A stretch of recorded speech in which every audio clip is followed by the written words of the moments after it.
Bienvenue sur Africa 24 dans cette nouvelle édition du 12-15 au sommaire de l'actualité. Le président ivoirien Alassane Ouattara n'enverra plus de ressortissants à la CPI.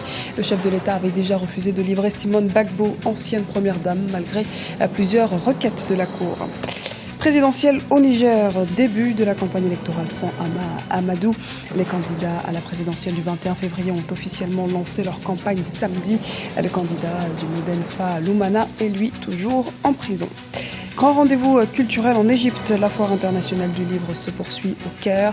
Elle constitue un point de rencontre de toutes les orientations intellectuelles et est également une des plus importantes foires au monde au vu du nombre de livres exposés. Mais avant de développer ces titres, attaque terroriste au camp des Nations Unies à Tombouctou, au Mali. Ce vendredi matin, un véhicule s'est approché du checkpoint de Kaïbara, à proximité du camp des Nations Unies de la MINUSMA, contrôlé par des éléments de l'armée malienne. Une voiture aurait explosé, faisant plusieurs victimes, dont un casque bleu nigérien qui a été blessé. Des échanges de tirs seraient en cours entre la police de la MINUSMA et ses hommes armés. Cette attaque intervient alors que la ville vient de reprendre ce 4 février possession de ces sanctuaires, 3 ans après la destruction des mausolées dans la ville par des djihadistes. À l'issue d'une rencontre avec son homologue français François Hollande, le président de la Côte d'Ivoire, Alassane Ouattara, a déclaré qu'il n'enverrait plus d'Ivoiriens à la Cour pénale internationale. Il estime que son pays a désormais une justice opérationnelle.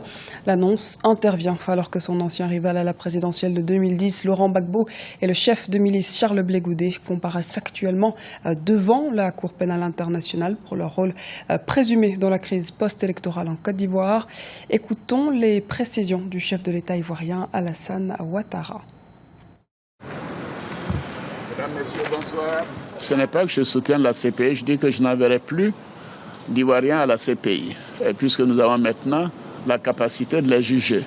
Ce qu'il faudrait, c'est que l'Union africaine mette en place une cour africaine qui puisse juger les Africains en Afrique, et cela, ce serait donc la meilleure option. Et le retrait de la CPI n'est pas la meilleure voie, puisque nous y avons adhéré librement. De nombreux sont en Côte d'Ivoire qui estiment que justice doit être rendue. Le plus tôt serait le mieux. Malheureusement, le procès prendra 2 à 3 ans. Et sachez qu'Africa 24 continue de vous faire vivre ce procès historique de Laurent Gbagbo et de Charles Blé Goudé. Les audiences seront retransmises en direct et en exclusivité sur notre antenne ce vendredi. Actualité au Sénégal, les avocats de Karim Wade annoncent avoir déposé plainte mardi à Paris auprès du tribunal de grande instance pour détention arbitraire.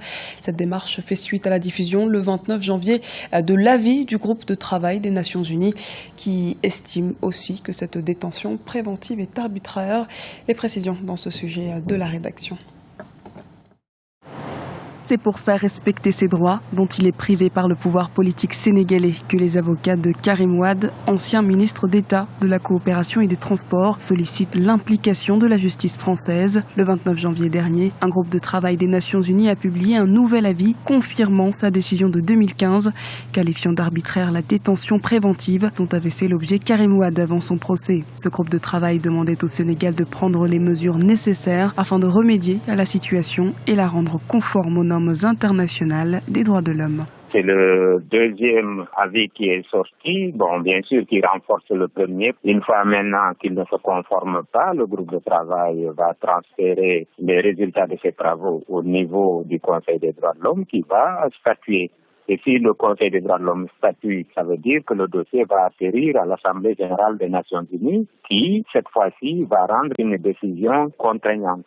Compte tenu maintenant du pourrissement de la situation, les avocats de Karim Wade ont jugé nécessaire de saisir les juridictions françaises. Se fondant sur la binationalité franco-sénégalaise de leurs clients, les avocats de Karim Wade ont saisi le tribunal de grande instance de Paris compte tenu du pourrissement de la situation. Certaines organisations de la société civile pensent que le gouvernement du Sénégal devrait tout faire pour respecter ses engagements vis-à-vis des traités internationaux qu'il a signés et ratifiés. Dès le premier acte de mise en accusation, après 6 mois de rétention, sans qu'il y ait des preuves concrètes par rapport à l'affaire Karim Wade, nous avions demandé aux autorités sénégalaises de lui accorder une liberté provisoire et qu'il soit mis à la disposition de la justice. Mais nous considérons qu'avant d'en arriver là, le gouvernement du Sénégal devrait faire tout pour respecter ses engagements vis-à-vis des traités internationaux qu'il a signés et ratifiés.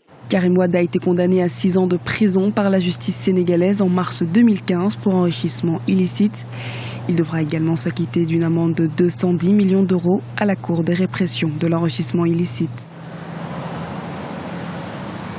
Au Niger, sur les 15 candidats en lice à l'élection présidentielle, Hama Amadou, l'ex-président du Parlement, écroué depuis le 14 novembre 2015, ne pourra pas faire campagne sur le terrain. Le porte-flambeau du Modenfa, Lumana, est encore sous les verrous. Candidat déclaré pour le scrutin présidentiel du 21 février prochain, ses militants tentent tant bien que mal de faire entendre sa voix. Les explications dans ce reportage de Wendiam Valentin Compaoré, notre envoyé spécial au Niger. Hama Amadou, de la prison de Filingué à la présidence du Niger. C'est la conviction des militants du parti moderne Falumana, le mouvement démocratique nigérien pour une fédération africaine qui soutient sa candidature. Détenu en prison depuis son retour au pays en novembre 2015 pour un trafic présumé de bébés, il incarne selon ses militants le vrai changement. Et en son absence, c'est le président par intérim Noma Oumarou qui porte sa voix. Ce défi est à notre portée, chères militantes et militants. Pour ce faire, il suffira à chacun de nous de récupérer sa carte d'électeur et de faire le 21 février le bon choix. Le choix qui rassure, le choix utile pour le Niger et son peuple en votant et en faisant voter massivement notre candidat, son Excellence Hama Amadou.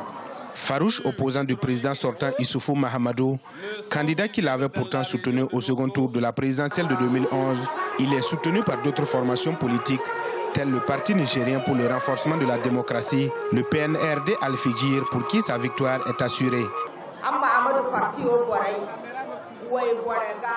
Militants et militantes du parti de Hama Amadou, hommes, jeunes, femmes, il faut démontrer à nos adversaires que celui qui se frotte à Hama Amadou s'y pique. Les arrestations et autres intimidations ne nous feront pas reculer. Arrivé troisième lors des élections présidentielles en 2011, le programme de gouvernance de Hama Amadou, qui brigue pour la deuxième fois la magistrature suprême du Niger, se résume en un Niger émergent pour une Afrique unie. Sa candidature a été validée par la Cour constitutionnelle le 9 janvier 2016. De la prison à la présidence. De la prison à la présidence. 47e édition de la Foire internationale du livre du Caire en Égypte. L'événement célèbre cette année la créativité grâce à la puissance de la plume. Cette année, les organisateurs ont porté par ailleurs une attention particulière aux activités des enfants. Les précisions de Viviane Baoken. La capitale égyptienne accueille la 47e édition du Salon international du livre du Caire. Ouvert depuis le 27 janvier dernier, ce salon est placé sous le thème « La culture au front », un thème qui s'inspire des événements tumultueux qu'a connu la région. Cet important rendez-vous qui rassemble près de 3 millions de visiteurs connaît la participation des auteurs et des éditeurs d'une trentaine de pays.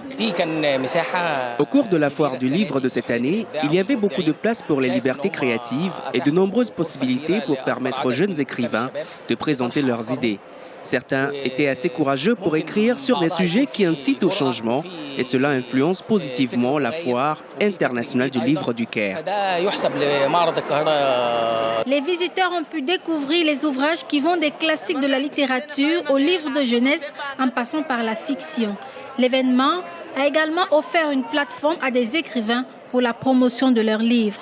Pour les participants, la foire leur permet de découvrir des livres et d'élargir leurs connaissances afin de lutter contre les idéologies extrémistes. La culture et la connaissance sont des outils importants pour le développement de l'intellect humain.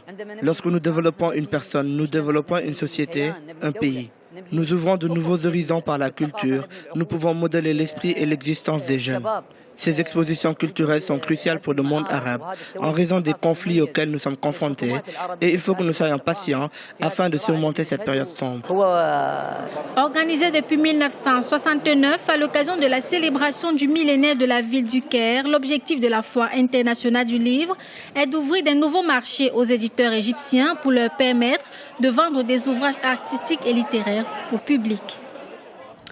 La République démocratique du Congo jouera la finale de la 4e édition du championnat d'Afrique des Nations 2016 contre le Mali. Les Congolais avaient obtenu leur qualification en battant le Sili national de la Guinée par 5-4 au tir au but, après un match nul d'un but partout au terme des prolongations. Mercredi, les Aigles, eux, ont obtenu leur qualification en battant ce 4 février les Ivoiriens par 1-0. Une victoire surprise, comme nous l'explique notre éditorialiste Mahamat Traoré. La défaite de la Côte d'Ivoire, ça s'explique par déjà l'endurance du Mali, il faut le dire, on ne peut pas occulter cela, parce que la Côte d'Ivoire a réussi une bonne entame de match. Et on le voit bien, ils ont eu à imposer leur rythme au Mali en début du match. Mais malheureusement, ils n'ont pas pu transpercer cette défense malienne, que moi je trouve excellente, parce qu'elle est très solide et c'est une équipe très regroupée. Et ça a été le péché de la Côte d'Ivoire de ne pas, dans ces moments forts, de pouvoir au moins marquer un but et de compliquer la tâche au Mali. Ce journal a été réalisé par l'ensemble de la rédaction. Nous vous remercions pour votre fidélité.